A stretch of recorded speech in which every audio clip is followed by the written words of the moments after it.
गरीब ससुराल में एक आलू की सब्जी। ओह नहीं, आज तो घर में बेसन नहीं है और मैं बेसन लाना ही भूल गई। अब क्या करूं? बच्चे भी स्कूल से आने वाले हैं और बिना पकोड़े की कढ़ी तो उन्हें बिल्कुल भी अच्छी नहीं लगेगी।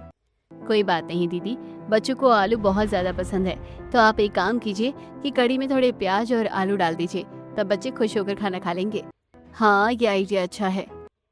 लेकिन जब देव की सब्जी की टोकरी देती है तो उसे वहां पर मुश्किल से ढूंढकर एक आलू मिलता है और लो जी, आज किस्मत को कुछ और ही मंजूर है। गिन चुनकर ये एकलौता आलू मिला है। लगता है आज किस्मत थोड़ी खराब है, लेकिन कोई बात नहीं, हमें पॉजिटिव साइड देखनी चाहिए। कम से कम एक आलू तो बचा, इसी आलू को डाल देते हैं और बच्चों को ही खाने के लिए दे देंगे। इस तरह आरोही और देवकी खाना तैयार करती हैं और उसके बाद सभी को खाना परोसा जाता है। बच्चे भी स्कूल से आ गए थे और विकास और दीपक की फैक्ट्री भी घर के पास थी, इसलिए वो खाना खाने के लिए घर पर आ गए थे। आपको पता है ना मम्मी, मैं बिना पकोड़े वाली कढ़ी नहीं खाता, फिर भी आपने ऐसी फीकी कढ़ी क्यों बना दी? अरे बेटा, तुम खा लो, खाने से पहले ये नाक चढ़ाकर मुंह बना लेते हो। जरा ध्यान से देखो, कढ़ी के अंदर आलू भी है। उसके बाद चिंटू खाना खाता है और उसे जब आलू के एक दो पीस मिलते हैं तो ज्यादा कहाँ था आलू के? सिर्फ एक या दो ही तो पीस थे, आपको थोड़ी और आलू डालना चाहिए था। अरे बेटा, तुम्हें कम से कम आलू के पीस तो मिले, लेकिन मुझे तो एक भी आलू नहीं मिला। माफ करना मम्मी जी, हमने भी तो बच्चों की नखरों की वजह से ये बचाया हुआ आलू इसके अंदर डाल दिया। घर में बेसन और आलू दोनों ही खत्म हो गए थे, इसलिए आज बस सिंपल कढ़ी ही बना दी। कोई बात नहीं बहू, हम तो समझते हैं, हमारा इतना कुछ नहीं है, बच्चों का ही बस थोड़ा ज्यादा मन करता है। मेरे पास तो आलू का पीस आ गया था, खाना खाकर मजा आया। आलू हो या ना हो, लेकिन खाना उसके बिना भी बहुत अच्छा बना है। इस तरह सब बातें करते हुए खाना खाते हैं और वहीं दूसरी तरफ एक बड़े से घर में दो आदमी जिन्होंने काले कपड़े पहने हुए थे। पक्का यही है ना वो लड़का? हाँ भाई, बिल्कुल यही है वो आदमी। हमने पूरी अच्छी तरीके से छानबीन की है और एकदम पक्के सबूत लेकर आए हैं। विकास की फोटो देखकर पवन को बहुत ज्यादा गुस्सा आता है और वो गुस्से में कहता है, इसने बिल्कुल भी अच्छा नहीं किया। इसने जो बहुत बड़ी गलती की है उसकी सजा तो इसे मिलकर रहेगी। वहीं दूसरी तरफ घर पर देवकी और आरोही सब्जी लेने जाने की तैयारी करती हैं और बाजार में पहुंच जाती हैं। अरे भैया, तुम सब्जी के दाम बता रहे हो या सोने के? कितना ज्यादा भाव बढ़ा दिया है, इतना भी क्या ज्यादा भाव बढ़ाना। अरे भाभी जी, अगर हम कम दाम में बेचेंगे तो हमें खाने को क्या मिलेगा? हम क्या कर सकते हैं, हमें पीछे से ही इतने में सब्जी मिलती है। अच्छा ठीक है भैया, कोई बात नहीं, आप एक काम कीजिए, 1 किलो आलू, 1 किलो प्याज, 1 किलो भिंडी, 1 किलो टमाटर, 1 किलो पावर भी, आधा किलो घिया, तोरी और टिंडा कर दीजिए। इस तरह काफी सारी सब्जी लेकर देवकी और आरोही दोनों घर की तरफ जा रही थी। देखो दीदी, वहाँ सामने लग रहा है कि कपड़ों की सेल लगी है, बहुत ज्यादा भीड़ है और बोर्ड में भी लिखा है, क्या चलकर देखें? हाँ हाँ, चलो चलकर देखते हैं। दोनों वहां जाती हैं, लेकिन वहां पर भीड़ में बहुत ज्यादा धक्का मुक्की हो रही थी और उनकी कोशिशों के बाद भी जब सारी कोशिश नाकाम हो जाती है। इतनी गर्मी में तो लगता है कि हमें परेशानी हो जाएगी दीदी। मुझे नहीं लगता कि कुछ होने वाला है, अब हमें घर चलना चाहिए। ठीक कह रही हो आरोही, चलो जल्दी से सब्जी लेकर घर चलते हैं, उसके बाद तो बहुत काम करना है। इस तरह दोनों बात करते हुए घर वापस आ जाती हैं और आज रात को उन्होंने खाने में तुरई की सब्जी बनाई थी, जिसे देखकर बच्चों ने तो पूरी तरह मुंह बना लिया था। आपको पता है ना, मुझे तुरई की सब्जी बिल्कुल पसंद नहीं है, तो आपने क्यों बनाई? अरे, तुम लोगों की मैं सुनने लगी ना, तो घर में कुछ बनेगा ही नहीं। जब देखो हर चीज को लेकर बस मुंह बनाते रहते हो। सारी सब्जी खानी चाहिए, स्वास्थ्य के लिए अच्छी होती है। क्यों बुआ, आपको भी तो बैंगन, शिमला मिर्च और टिंडे की सब्जी बिल्कुल भी पसंद नहीं है? तो क्या हो गया, कम से कम तुम दोनों की तरह तो मैं खाने में नखरे तो नहीं करती ना। चलो अब चुपचाप खाना खा लो, और जो सबसे खाना पहले फिनिश करेगा उसको मैं एक चॉकलेट दूंगी। हाँ बुआ, अब की ना आपने काम की बात। हाँ, इन शरारती बच्चों को देखो, अच्छे से पता है कि कहाँ डील करनी है और कहाँ नहीं। बच्चों का ऐसे ही होता है। इस तरह पूरा परिवार खुशी से खाना खा लेता है। यूं ही दिन गुजर रहे थे। एक दिन सुनीता के घर पर एक पड़ोसन आती है। अरे सुनीता बहन, मेरे घर पर धनिया खत्म हो गया है, क्या तुम्हारे पास धनिया है? हाँ रुको, मैं अभी देवकी से पूछकर बताती हूँ। सुनीता देवकी को आवाज लगाकर बुलाती है। देवकी बहू, जरा इधर आना तो। अंदर देवकी कमरे के साफ सफाई कर रही थी और वो बाहर आती है। जी मम्मी जी। अरे बेटा, क्या तुम्हारे पास धनिया है? हाँ आंटी जी, मैं अभी लाती हूँ। देवकी सरला को धनिया लाकर देती है। शुक्रिया बेटा, अब मेरा काम चल जाएगा। वहीं दूसरी तरफ विकास और दीपक दोनों तैयार होकर, अरे आरोही, क्या मेरा आई कार्ड मिला है? अंदर आरोही हर जगह विकास का आई कार्ड ढूंढ रही थी, लेकिन उसे कहीं पर भी कुछ नहीं मिलता और वो बाहर आकर कहती है, नहीं जी, मुझे आपका आई कार्ड कहीं पर नहीं मिल रहा, पता नहीं कहाँ चला गया, पता नहीं कल लेकर आए भी थे या नहीं। कोई बात नहीं, आज मालिक को जाकर बोल दूंगा, उसके बाद दूसरा आई कार्ड बनवा लूंगा। उसके बाद दोनों भाई फैक्ट्री में काम करने के लिए चले जाते हैं। आज तो भैया मौसम बहुत अच्छा हो रहा है, काफी ज्यादा ठंडा मौसम लग रहा है। हाँ, क्योंकि बारिश होने के चांस हो सकते हैं, अगर बारिश हो जाएगी तो अच्छा मौसम हो सकता है। इस तरह दोनों भाई बात करते हुए फैक्ट्री में पहुंच जाते हैं और वहां जाने के बाद वहां का जो मालिक है, मुझे तो समझ नहीं आ रहा ऐसा कैसे हो सकता है, मुझे तो इस तरह बहुत बड़ा नुकसान हो जाएगा, मेरा सारा गोदाम ही खाली हो गया है, हे भगवान, मैं तो लुट गया, बर्बाद हो गया। फैक्ट्री का मालिक वहां पर पुलिस को बुलाता है और पुलिस छानबीन करने के बाद सबसे पहले वहां पर विकास को गिरफ्तार कर लेती है। सर आप मुझे क्यों गिरफ्तार कर रहे हैं? क्योंकि इन सब चीजों के पीछे तुम हो और तुम्हें इस चीज की सजा तो मिलेगी। पुलिस वाले विकास को पकड़ कर ले जा रहे थे और दीपक तभी उनके रास्ते में आ जाता है और हाथ जोड़कर विनती करता है, साहब मेरे भाई ने कुछ नहीं किया है, ये सबसे ईमानदार व्यक्ति है, हमने आज तक इतनी जगह काम किया है लेकिन कभी भी कहीं से हमारी कोई कंप्लेन नहीं आई, क्योंकि हम अपने काम को लेकर बहुत ज्यादा ईमानदार हैं और हमने ऐसा कुछ भी नहीं किया। मेरे भाई को गलत तरीके से फंसाया जा रहा है। अरे हम पुलिस हैं और हम कोई काम गलत तरीके से नहीं करते, हमने सही तरीके से सारे सबूत इकट्ठा किए हैं और उसके बाद ही तुम्हारे भाई को गिरफ्तार किया है, अब साइड हटो। दीपक ने पुलिस वालों से बहुत रिक्वेस्ट की लेकिन वो कुछ नहीं कर सका। पुलिस वाले विकास को वहां से ले जाते हैं और दीपक अब फैक्ट्री के मालिक से रिक्वेस्ट करता है, मालिक हम आपके लिए पहले गैराज में भी काम करते थे और अब यहाँ पर भी हम कितनी ईमानदारी से काम कर रहे हैं, आप तो हम पर विश्वास कीजिए, हमने ऐसा कुछ नहीं किया है, मेरा भाई बेकसूर है, कृपया करके उसे बचा लीजिए। बेकसूर होता तो फिर वो इस कसूर में थाने में जाता ही क्यों? और तुम्हें भी कल से काम पर आने की जरूरत नहीं है, एक चोर का भाई वैसे भी क्या ही हो सकता है चोर के अलावा।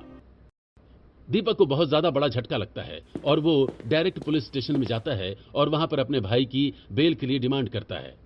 देखो भाई, अभी तो तुम्हें कोई बेल नहीं मिल सकती, हमें गोदाम में तुम्हारे भाई का आई कार्ड मिला था, अभी हम पूरी छानबीन करेंगे तो अभी बेल का कोई फायदा नहीं।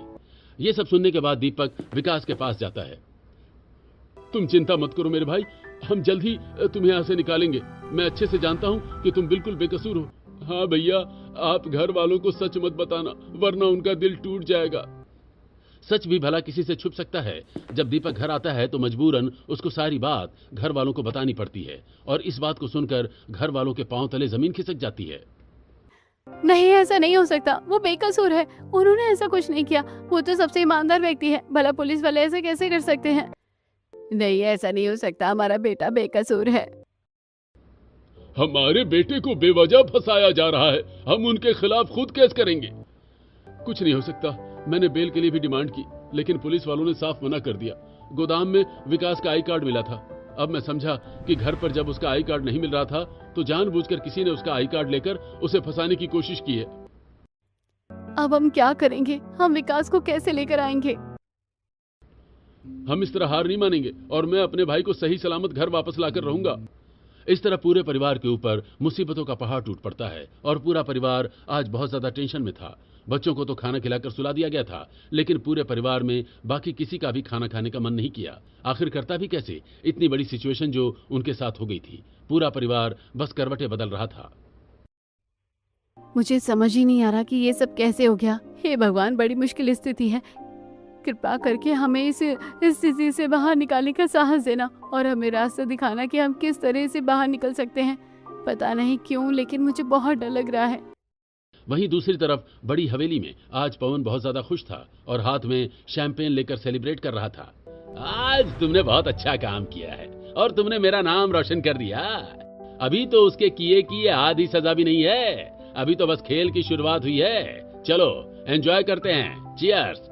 सब एंजॉय कर रहे थे और थोड़ी देर बाद पवन सभी आदमियों को ऐलान करता है, अभी हमें थोड़ी देर के लिए विकास को भूलना होगा और एक बहुत ही इंपॉर्टेंट मिशन पर जाना है, इसीलिए फिलहाल तो इन हालातों को हम अभी इसी तरह छोड़ सकते हैं।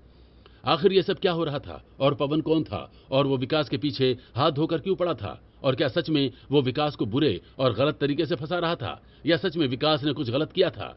ये सब जानने के लिए बने रहिए। वहीं दूसरी तरफ, क्योंकि दीपक को भी काम से निकाल दिया गया था और विकास के जेल में जाने की खबर भी गली मोहल्ले में एकदम आग की तरह फैल रही थी। अरे तुझे पता है, सुनीता के बेटे ने अपने ही मालिक की फैक्ट्री में चोरी कर दी और वो पकड़ा गया और अब वो जेल में है।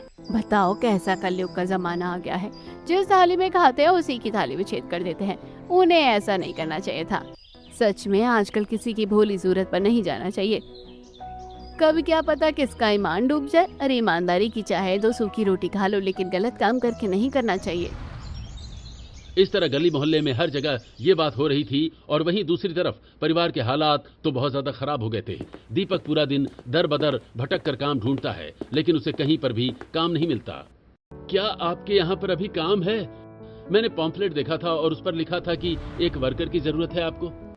अरे लेकिन एक सेकेंड, अरे तू तो वही विकास का भाई है ना, जो जेल में गया है? मैंने तेरे बारे में सुना था, मैं तुम्हें जानता हूँ। जी हाँ, मैं वही हूँ। हाँ तो निकल जाए यहाँ से, तुझे यहाँ कोई काम नहीं मिलेगा। अरे तू चोर का भाई है, हम तुझे भला कैसे काम दे सकते हैं? चला जा यहाँ से, मेरे पास तेरे लिए कोई काम नहीं है देने के लिए। इस तरह हर जगह बदनामी होने की वजह से दीपक को किसी जगह से काम नहीं मिल रहा था, इसलिए आज वो खाली हाथ ही घर वापस आ जाता है। घर आने के बाद देखता है कि चावल के साथ एकदम पतली सी दाल बनाई गई थी। क्या मम्मी, आज फिर से आपने चावल और ये पतली सी दाल बना दी? मुझे नहीं खानी। हाँ मुझे भी नहीं खानी, मुझे बिल्कुल नहीं अच्छा लग रहा, मुझे बहुत गंदा लगता है।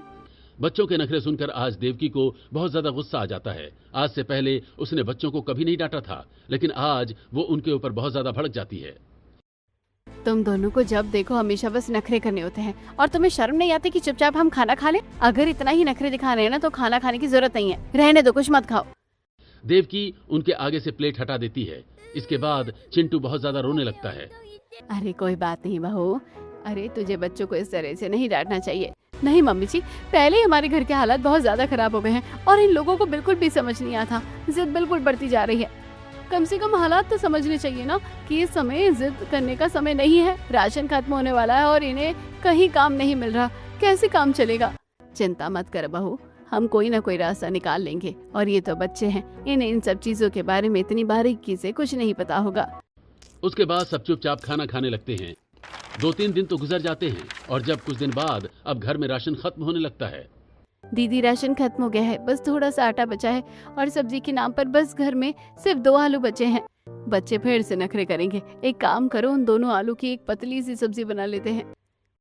अब पेट भरने के लिए कुछ तो खाना ही था। अब आरोही उन 2 आलू की सब्जी बनाने के लिए तैयारी कर लेती है, लेकिन देखती है कि उसमें से भी एक आलू खराब निकलता है। सिर्फ एक आलू बचता है, तो वो उसी एक आलू की सब्जी बना लेती है, जिसके बाद सभी को खाना परोसा जाता है। भाभी ये क्या है, सिर्फ पानी पानी नजर आ रहा है। दरअसल घर में राशन खत्म हो गया है और सब्जी के नाम पर सिर्फ एक ही आलू बचा था, तो हमने उसी की सब्जी बना दी। मेरी सब्जी में तो बस 1 या 2 ही आलू का पीस आया, मुझे और चाहिए।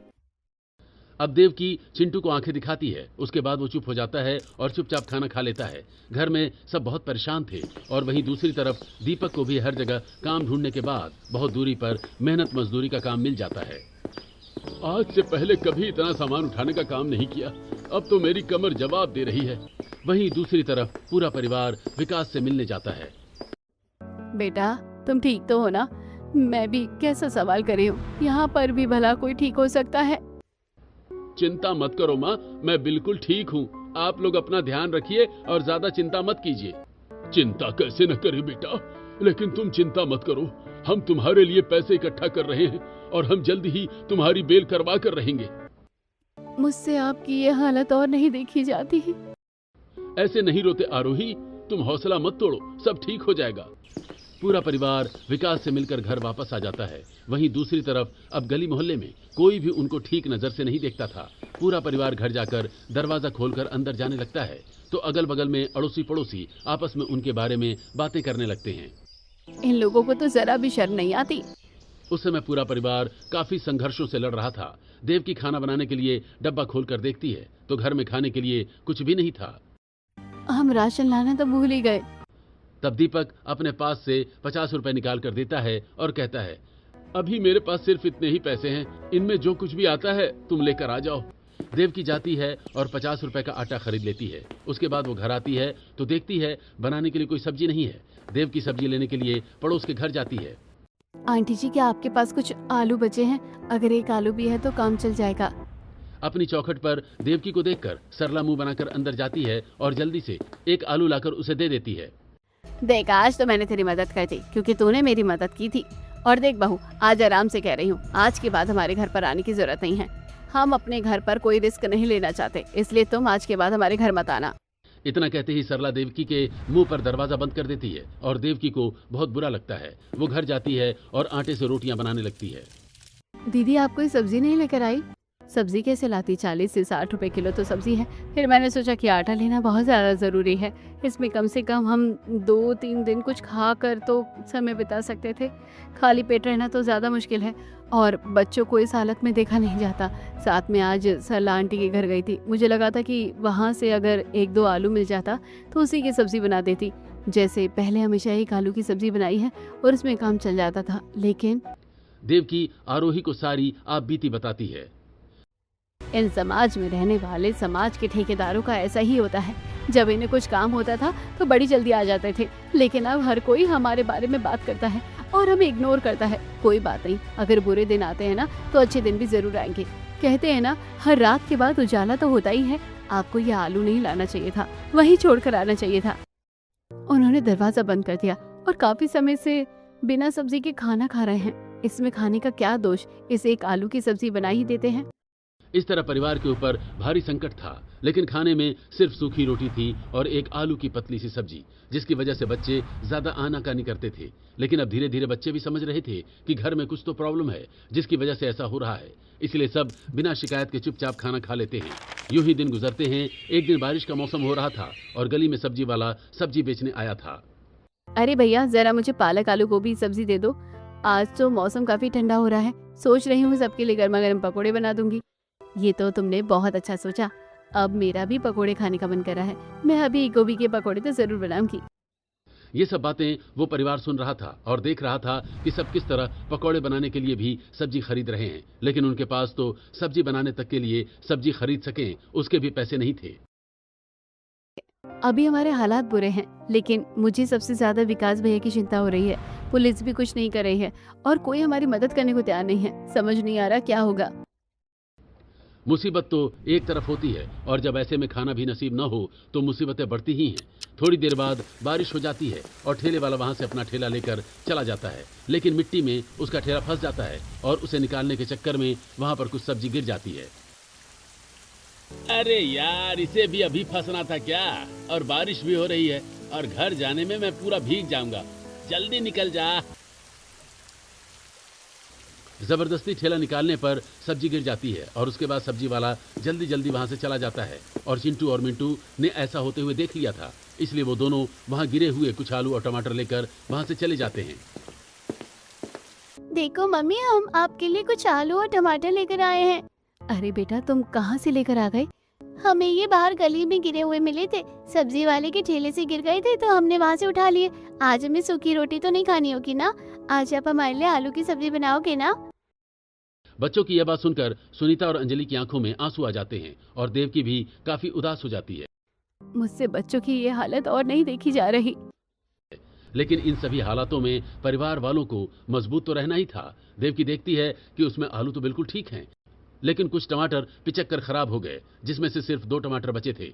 हालांकि अभी उनके पास 3 आलू थे, लेकिन देवकी और आरोही तीनों आलू की सब्जी एक दिन में नहीं बनाती। वो दोनों आज भी एक आलू की पतली सी सब्जी बना देती हैं और सभी को खाना परोसती हैं। मम्मी, आज आपने एक ही आलू की सब्जी क्यों बनाई? हमारे पास तो 3 आलू थे, तो आपने सबकी सब्जी क्यों नहीं बनाई? क्योंकि बेटा, अगर आज मैं 3 आलू की सब्जी बना देती तो कल हमारे पास खाने के लिए कुछ नहीं होता। आज भी हम 1 आलू की सब्जी खा लेंगे और इस तरह कल और परसों भी खा लेंगे। इस तरह बच्चे देवकी की बात मान जाते हैं और खुशी से खाना खा लेते हैं।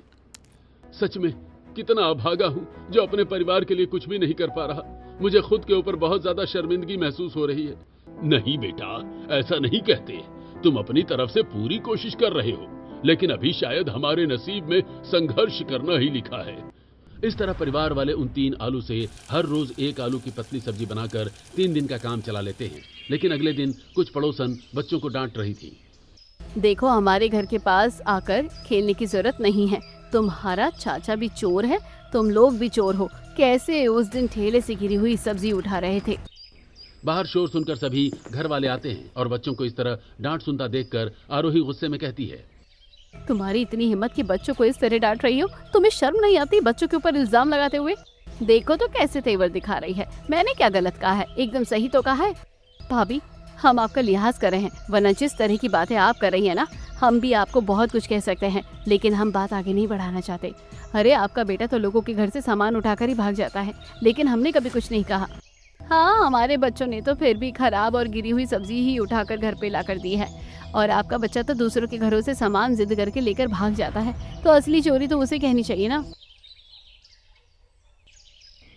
नेहा बात को जानबूझकर बहुत ज्यादा बढ़ा रही थी, लेकिन जब उसके बेटे की बात आती है तो वो मुंह बनाकर वहां से चली जाती है। इस तरह परिवार वालों को समाज के तानों को भी झेलना पड़ रहा था। यूं ही दिन गुजर रहे थे और एक दिन जब आरोही बाजार जा रही थी तो उसके सामने एक व्यक्ति आ जाता है।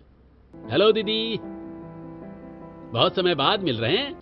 रजत को सामने देखकर आरोही के चेहरे का रंग उड़ जाता है। और तुम यहाँ क्या कर रहे हो? आपके पति का ये हाल करने के बाद मैं सोच रहा था कि क्यों ना आपके घर वालों का भी कुछ हाल किया जाए, लेकिन आप रास्ते में मिल गई। कोई बात नहीं, अगर एक बार आप पवन भैया से बात कर लेंगे तो हम आपके परिवार को बचाने के बारे में सोच सकते हैं। ये उनका कार्ड है। इन केस अगर आप कुछ भूल गई हैं तो जरा सोच समझकर आप जवाब देना उन्हें। तुम रजत कार्ड लेकर वहां से चला जाता है और ये सब देखकर आरोही की हालत खराब हो गई थी और वो काफी घबराते हुए घर वापस आती है। क्या बात है आरोही, तुम्हारे चेहरे के 12 क्यों बजे हैं? कुछ नहीं तो दीदी, बस ऐसे ही सर में दर्द हो रहा था। अच्छा ठीक है, लेकिन क्या तुम बाजार से आलू लेकर आई हो? नहीं दीदी, अचानक से तबीयत बहुत खराब हो गई थी कि मैं घर वापस आ गई और मैं आलू लाना ही भूल गई। कोई बात नहीं भाभी, आप आराम कीजिए और मुझे पैसे दे दीजिए, मैं लेकर आ जाती हूँ। अब अंजलि आरोही से 15 रुपए ले लेती है और उसके बाद वो सब्जी वाले के पास जाकर 15 रुपए के सस्ते आलू खरीद लेती है। आलू घर लाने के बाद उसमें से कुछ आलू खराब निकलते हैं और कुछ ठीक निकलते हैं। माफ करना भाभी, मुझे नहीं पता था कि इतने आलू खराब निकल जाएंगे। अरे कोई बात नहीं पगली, 15 रुपए में कौन सी सब्जी आती है भला? इसमें से कुछ आलू ठीक है। अगर हम हर रोज एक आलू की पतली सब्जी बनाकर काम चलाएंगे तो हमारा काम अच्छे से चल जाएगा। इस तरह पूरा परिवार बस एक ही आलू की सब्जी बनाकर खा रहा था और अपना काम चला रहा था।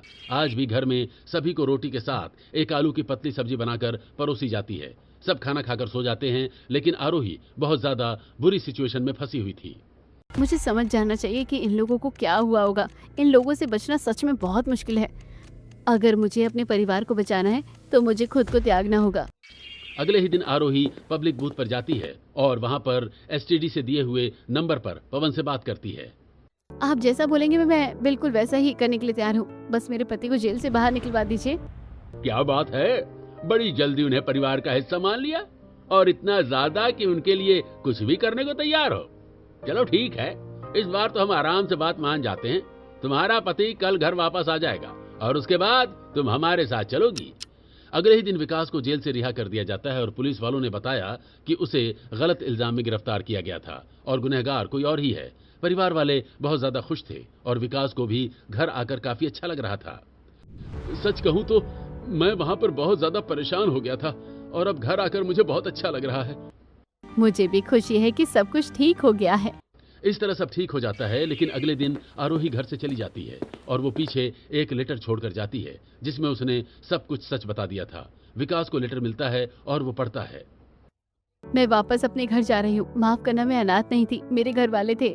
उन लोगों की गैंग है, वो माफिया गैंग के साथ है, इसलिए मैं अपना घर छोड़कर भाग कर आई थी क्योंकि मैं उनकी जैसी जिंदगी नहीं जीना चाहती थी। लेकिन उनको मेरा पता चल गया और उन्होंने ही ये सब किया था। अगर आप सबको सुरक्षित रखना है तो मुझे वापस जाना होगा। मुझे माफ कर दीजिए, मैं आप सबको बहुत मिस करूंगी। ये सब सच पता चलने के बाद घर वाले बहुत ज्यादा उदास हो जाते हैं और सबको बहुत बुरा लगता है। मैं नहीं चाहता था कि इस तरह आरोही हमें छोड़कर जाए। ये बहुत गलत हुआ। मुझे आरोही को बचाना होगा। लेकिन हम ऐसा कैसे करेंगे? हमारे पास कोई लीड नहीं है और हमें कुछ भी नहीं पता। तभी विकास को याद आता है और वो अपने कमरे को अच्छे से छान मारता है तो उसे आरोही की पर्सनल डायरी मिलती है जिसमें उसे सारी इंफॉर्मेशन मिल जाती है। मैं आरोही को बचाने जाऊंगा। तुम अकेले नहीं जा सकते, वो लोग बहुत ज्यादा खतरनाक होंगे। कोई बात नहीं भाभी, मुझे ये काम अकेले ही करना होगा। हम सब मिलकर ये काम नहीं कर पाएंगे। मेरे पास एक प्लान है, मैं तुम्हारी मदद करूंगी, लेकिन तुम वहां जाओगे तो ज्यादा खतरा होगा, क्योंकि वो जब तुम्हें अच्छे से जानते होंगे। देवकी अपने प्लान के बारे में सबको बताती है और ठीक है, तो हम एक बार आरोही को बचाने जाने की कोशिश करेंगे। अगले ही दिन पहले लोग ट्रेन से वहां पहुंच जाते हैं और देवकी अपना थोड़ा सा हुलिया बदलकर आरोही वाले एड्रेस पर जाती है। वो वहां पर काम की तलाश में जाती है। हमें कोई काम वाली की जरूरत नहीं है, जाओ यहां से। देवकी बहुत ज्यादा रोने का ड्रामा करती है और वहीं पर हाथ जोड़कर लेट जाती है। देखो साहब, ऐसा मत करो, मेरे छोटे छोटे बच्चे हैं और मेरे पति ने मुझे धोखा दिया है। कृपया करके मुझे काम दे दो, मैं बड़ी आस लेकर यहाँ पर आपका बंगला देखकर आई हूँ। ठीक है, हम तुम्हें काम दे देंगे, लेकिन यहाँ की बात बाहर नहीं जानी चाहिए, वरना तुम अपनी जान से हाथ धो बैठोगी। देवकी जल्दी से खड़ी हो जाती है और खुश होकर कहती है, ठीक है मालिक। अब देवकी वहां रहती है और उसके बाद आरोही के कमरे में जाती है और आरोही देवकी को देखकर काफी हैरान हो जाती है। अरे दीदी, आप यहाँ कैसे आ गई? देवकी सारी बात बता देती है। हम तुम्हें यहाँ लेने आए हैं, चलो हम तुम्हें यहाँ लेने आए हैं, चलो हम सब यहाँ से चलते हैं और उसके बाद हम एक नई जगह जाकर अच्छी सी शुरुआत करेंगे। लेकिन मैं अपनी वजह से आप लोगों की जान खतरे में नहीं डाल सकती। विकास तुम्हें लिए जाए बिना नहीं मानेगा और हम सब भी तुम्हें नहीं छोड़ सकते। इस तरह देवकी आरोही को मना लेती है और कुछ दिन वहां पर काम करने के बाद एक रात वो अच्छा मौका ढूंढकर बंगले से बाहर निकलने की कोशिश करते हैं और बाहर निकलकर पूरा परिवार उनका इंतजार कर रहा था। आप दोनों ठीक तो है ना भाभी? कोई परेशानी तो नहीं हुई ना? अब हम चल सकते हैं ना? हाँ, हम चल सकते हैं। जब वो सब वहां से जाने लगते हैं तभी पवन और महेश अपने आदमियों को लेकर वहां आ जाते हैं और सबको पकड़ लेते हैं। तुम्हें पता है हम किस लेवल के बंदे हैं और तुमने हमें कम समझने की जरूरत की? तुम्हारी बाल बुद्धि, हम तो तुम्हें देखते ही समझ गए थे कि कुछ तो गड़बड़ है। अब तुम सब गए। नहीं भैया, नहीं पापा, आप कुछ मत कीजिए, इन लोगों को आप जाने दीजिए, इन लोगों को कुछ मत करना। बिल्कुल नहीं, हम आरोही को लिए बिना यहाँ से वापस नहीं जाएंगे। वो अब हमारे परिवार का हिस्सा है और हमारे साथ रहना चाहती है। आप उसका परिवार होते हुए भी उसकी खुशी के बारे में कैसे नहीं सोच सकते? हमें ज्यादा ज्ञान देने की कोशिश करने की जरूरत नहीं है, ज्यादा बोलेगा तो जान से जाएगा। मुझे कोई फर्क नहीं पड़ता, लेकिन मैं अपनी धर्मपत्नी को यहाँ छोड़कर नहीं जाऊंगा। ठीक है आरोही बेटा, तुम उनके साथ जा सकती हो। ये बात सुनकर सब बहुत हैरान हो जाते हैं। नहीं पापा, आप ऐसा कैसे कर सकते हैं?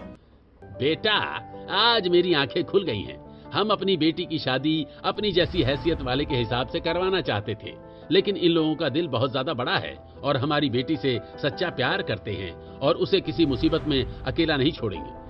यही चीज आज के जमाने में बहुत कम देखने को मिलती है। इन लोगों के प्यार ने आज मेरी आंखें खोल दी।